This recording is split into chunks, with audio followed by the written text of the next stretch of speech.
All right, so here we go with a quick peer instruction question.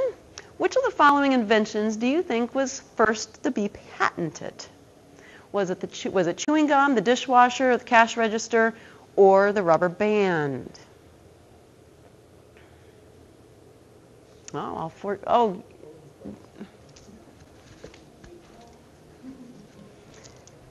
Those of you that are new to the system, if something happens very easily, I can just come right up here and I can repole.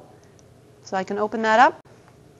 I always want to take the cursor off of that bar up at the top because typically things don't want to move ahead if it is, so I do that.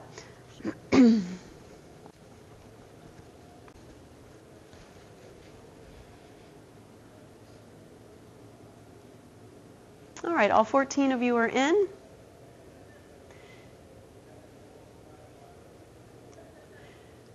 All right, so many of you thought it was a rubber band and across the board. So what I'd like you to do, play along here, find somebody in here that answered differently than you and talk about why you thought, and I'll give you like 20 seconds to do it. So, it's not where we're going to take 5 minutes to do it. So go ahead and come on, mosey around. Come on, you can do this. You can move.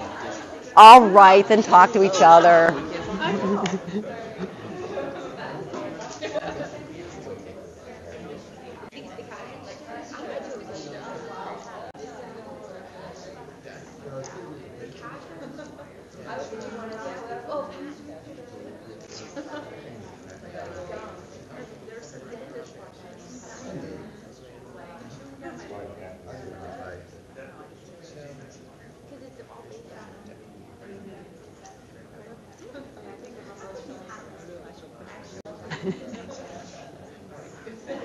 Must be a trick question, right? Yeah, I think you're being tricky. The worst is when Eric does it. You're like trying to feel like what's your name?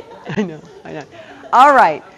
Okay, very good. And did you see something as silly as what was the first thing to be patented? Got you guys really engaged in talking about this, right? So if you're talking about things that are really important for your class to learn, the students can get really engaged in this. So what I'm going to ask you to do next, discuss with a peer, so that's what we did. And what I'm going to do now is I'm going to repole, and hopefully it will open. Or I'm going to get my exercise walking back up here again to repole. All right, let me hit repole. There we go. So go ahead and click back in. So some people might have changed their mind. Some people might be stubborn and may not change their mind at all. All right, so let's see. Everybody's in?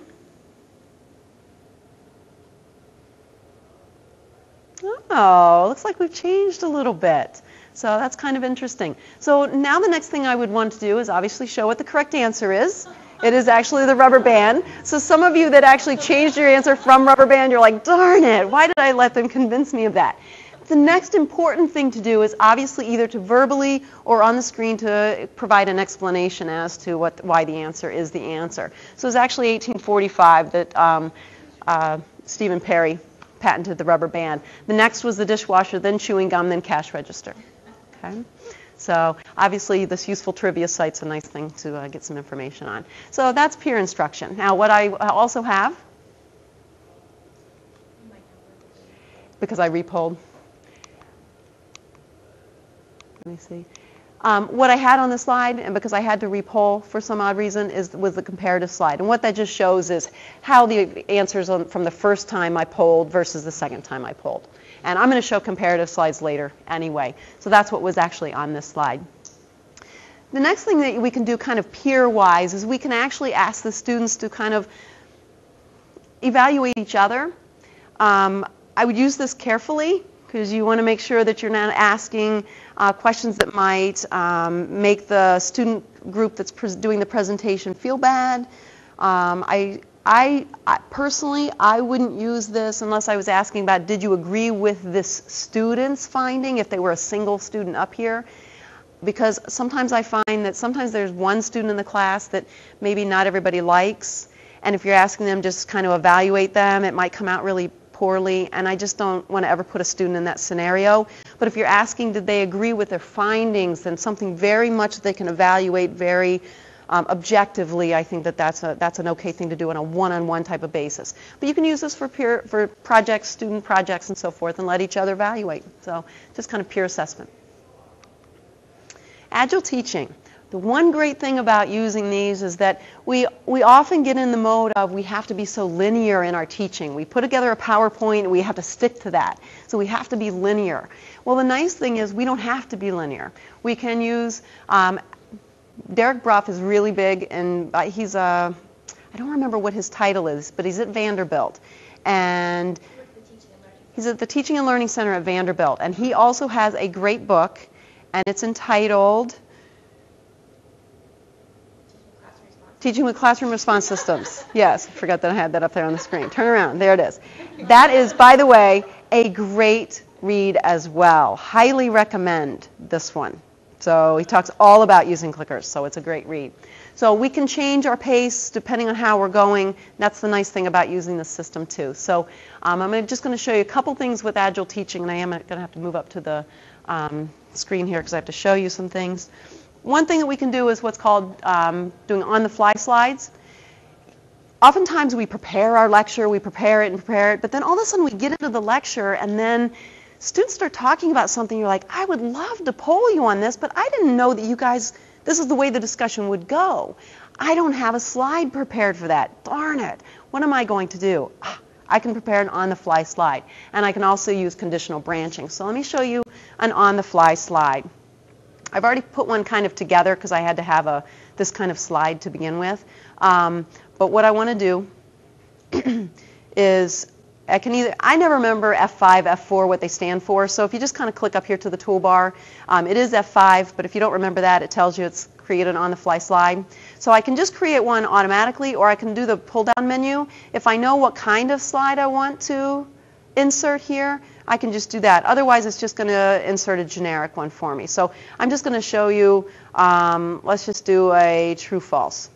So it's going to insert a true-false question. So what is your opinion? Okay, so it's automatically like that. So you can insert any of them. If I just say insert a slide, I can actually enter the question text if I want to. How is everyone? Yeah, right. How is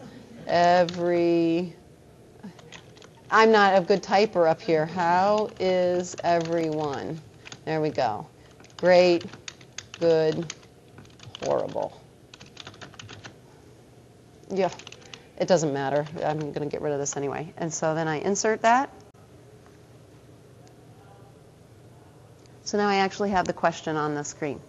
And what's nice about doing it this way and actually inserting the question, if you're a better typer than me, is that then when you actually print out and do a report at the end, you actually have the question there as opposed to what is your opinion, and you have to remember then what did I ask them, what their opinion was about. So I like doing this one, but it's great. Oh, you guys are actually answering. Good. You're playing along so well. You guys are a good group. So I'm hoping nobody says horrible. All right, 13 of you are in. Okay, let's just see how you guys answered. Oh, I think one person is horrible. I'm so sorry you're horrible, whoever the horrible person is. All right. The other thing that we can do is what's called conditional branching. And how this makes us agile is that if you get to the point where you want to ask the students, what do you want to study first? What do you want to study next? Where do you want to go? You can actually have them make the choices. I've often given a presentation where I ask, where do you want to start? Do you want to start with the demonstration or do you want to start with the discussion? Demonstration always wins out, and I know that. So I basically set up the slide that no matter however the majority answers, that's where we go in the presentation. So it allows the students to kind of help run the class as well, and you can be agile in that way. So the conditional branching is a nice tool to use too. You can ask them, where do you want to start today, the reading, the case, the exam results, or project issues, as an example. And then the last pedagogical technique I want to talk about is team-based or game-based learning. And if you can get the students to kind of not only compete against themselves, but compete against each other, then they get really engaged, really excited about this. So we can do that. when we have a couple different techniques we can use. We have team competitions, we can show leaderboards, we can have a team MVP if you so choose, or you can use what's called a wager slide. So I'm going to show you those really quickly. The team MVP.